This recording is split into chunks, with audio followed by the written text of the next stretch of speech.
Dios le bendiga en esta mañana con ustedes aquí, su siervo Rafael Marrero, siervo de Dios y del Señor Jesús, trabajando en la iglesia First Baptist Church en Birmingham, Ohio, que pastorea el doctor Marvin Osborne.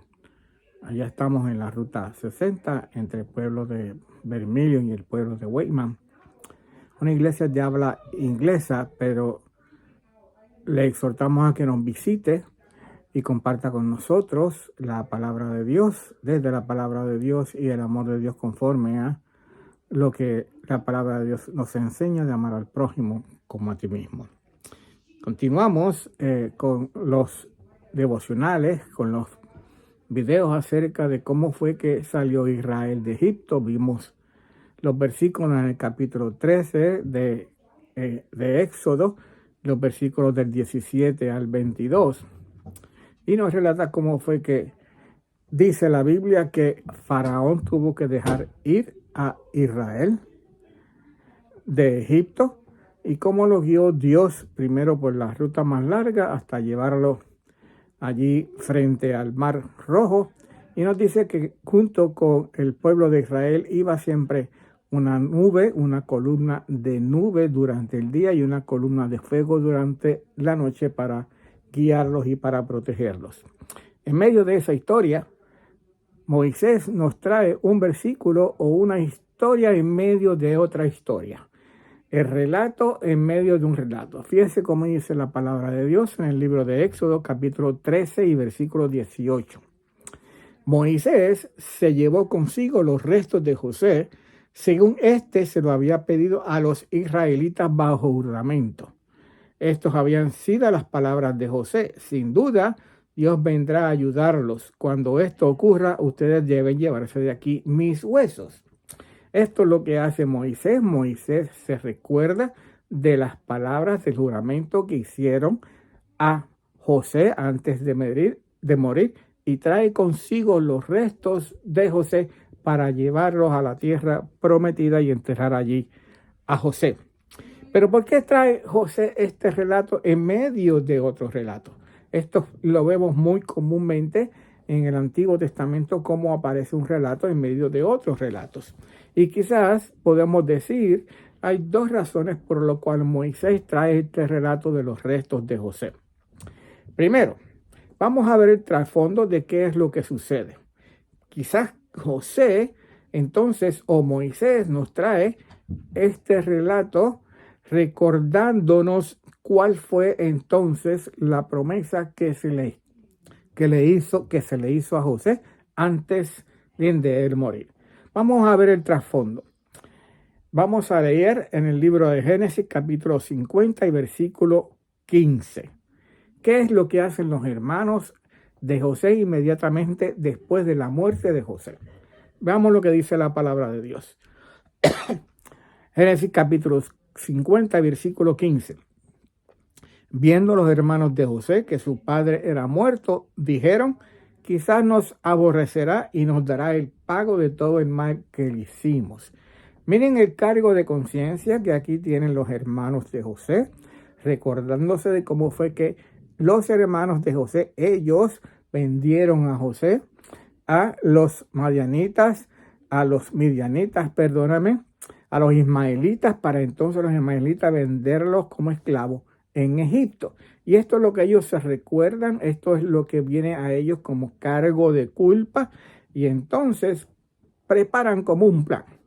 Divisan un plan para tratar de llegar a José y decirles que tengan con ellos, ¿verdad? Que José tenga con ellos misericordia y compasión.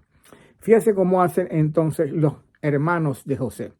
Y enviaron a decir a José, tu padre mandó antes de su muerte diciendo, Jacob, bien, así diréis a José, te ruego que perdones ahora la maldad de tus hermanos y su pecado, porque mal te trataron. Por tanto, ahora te rogamos que perdones la maldad de los siervos del Dios de tu padre.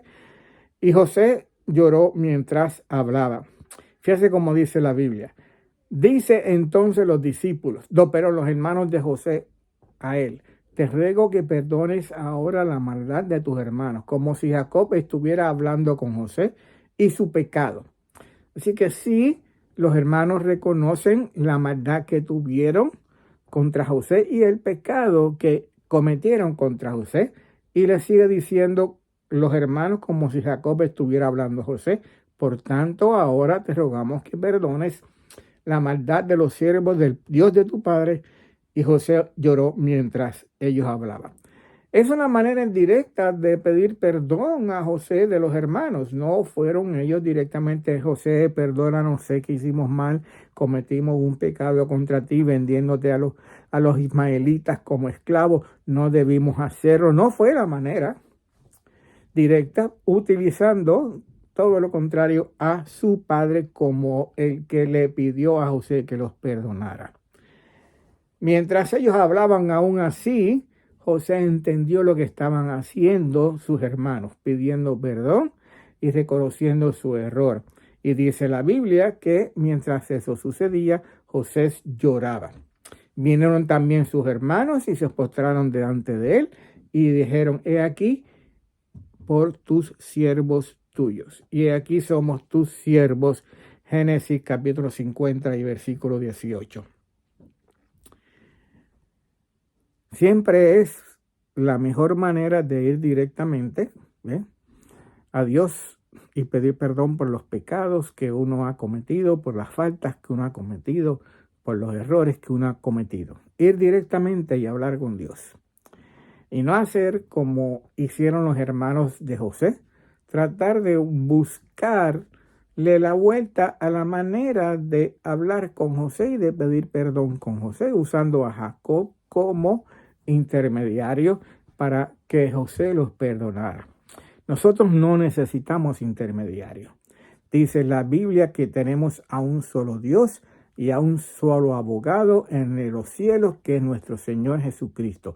Él es nuestro intermediario. Él es el único que nos defiende allá en los cielos, en la presencia de Dios. Y podemos ir a Dios, podemos hablar con Jesucristo. Y entonces, por medio de Jesucristo, conseguir y hablar con Dios y pedir perdón a Dios y confesar así a Dios nuestros pecados y rogar de que Él nos perdone. Eso es lo que la palabra de Dios nos enseña. Podemos ir directamente a Dios a través de nuestro Señor Jesucristo y confesar nuestros pecados directamente a Dios a través de nuestro Señor Jesucristo. Eso es lo que nos enseña la palabra de Dios. Y en este caso vemos cómo, aún pidiendo perdón, los hermanos de José fallaron haciéndolo como debieron haberlo hecho directamente con José.